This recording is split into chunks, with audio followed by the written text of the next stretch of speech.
আসসালামু আলাইকুম, welcome to Sumai's Deloitte.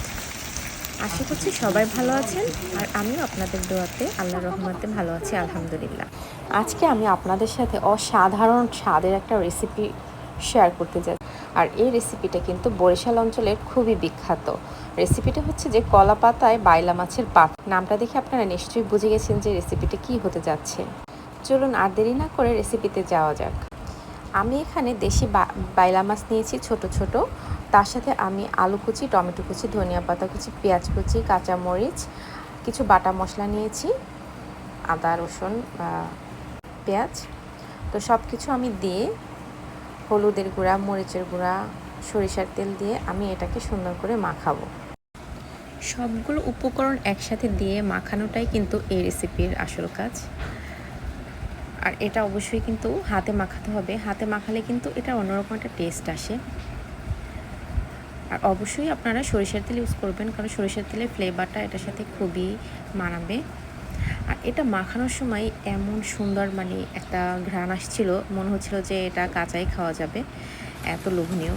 ও আচ্ছা, আর একটা কথা, আমি পাতুরি খাওয়ার জন্য সেই বরিশাল থেকে কিন্তু কলা গাছ নিয়ে আসছি। সেই কলা গাছ আমি লাগিয়েছি, এখন মাশাআল্লাহ সেই কলা গাছে কলাও ধরেছে। আর সেই কলা গাছের পাতা দিয়ে আমি আজকে পাতুরিটা করব। তো সেজন্য পাতুরিটা আমার কাছে একটু বেশি স্পেশাল। বাইরে কিন্তু ঝুম বৃষ্টি হচ্ছে, তার মধ্যে আমি কলা পাতা নিয়ে এসে কলা পাতাটা একটু নরম করে নিয়েছি চুলায় দিয়ে। তারপরে আর এটা কিন্তু ভালো করে ওয়াশও করে নিতে হবে। আর আগুনে একটু ছেঁকে নিলে এর মধ্যে কিন্তু যদি কোনো রকম কোনো জীবাণু থাকে সেটাও কিন্তু চলে যাবে।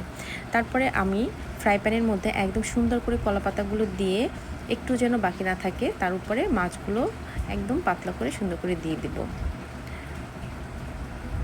দেখতেই পাচ্ছেন আমি কি সুন্দর করে মাছগুলো কলা পাতাটার উপরে দিয়ে দিলাম। তার উপরে আমি আরেকটু ধনিয়া পাতা দিয়ে দিলাম ফ্লেভারটা ভালো আসার জন্য। আর এর ভিতরেও কিন্তু আমি আগেও ধনিয়া পাতা দিয়েছিলাম। এখন এর উপরে আমি কলা পাতা দিয়ে সুন্দর করে আবার একদম মুড়িয়ে দেব, যাতে মাছটা একদম ঢেকে থাকে। তো আমি এখানে আসলে একটু তেল দিয়ে নিয়েছিলাম কলা পাতার উপরে, যাতে হচ্ছে যে লেগে না যায় ফ্রাই প্যানের সাথে। তারপরে আমি একটা ঢাকনা দিয়ে কিন্তু সুন্দর করে এটা ঢেকে দিতে হবে। তারপরে এই যে দেখুন, মিডিয়াম আছে চুলায় রেখে দিব। তো আপনি এটার ঘ্রাণ শুনলে কিন্তু বুঝতে পারবেন যে এটা হয়ে আসছে। তো আমি একটু উঠিয়ে দেখছি যে এক পাশ হয়ে গেছে কিনা। দেখুন কি সুন্দর, এক পাশ কিন্তু সুন্দর হয়ে গেছে। তো এখন আমি এটা উল্টে অন্য পাশটাও দিব, যাতে দুই পাশটাই সুন্দর করে হয়ে যায়। তো আমি এখানে উল্টে দিয়েছি। এটার উপরে এখন আমি আবার একটু কলপাতা দিয়ে তারপরে আমি আবার ঢাকনাটা দিয়ে ঢেকে দিয়েছি ওই পাশটা হওয়ার জন্য। দেখুন আমার কিন্তু এখন দুই পাশই হয়ে গিয়েছে মাশাআল্লাহ, আলহামদুলিল্লাহ। দেখতে কালারটা কিন্তু অনেক সুন্দর আসছে, আর সাথে মাশাআল্লাহ ফ্লেভারও অনেক ভালো বের হচ্ছে। তো এই যে দেখুন আমার ফাইনাল রেজাল্ট বের হয়ে গেছে, যে একদম নিচটা কিন্তু একটু পুড়ে পুড়ে গিয়েছে, আর এটাই কিন্তু এটার আসল মজা। তো আমি ডেকোরেশনের জন্য উপরে একটু ধনিয়া পাতা দিয়ে দিলাম। তো এখন এটা গরম গরম ভাতের সাথে কিন্তু খেতে একদম অসাধারণ লাগবে। আসলে কিন্তু মাশাআল্লাহ খুবই ভালো হয়েছে, অসাধারণ টেস্ট হয়েছে।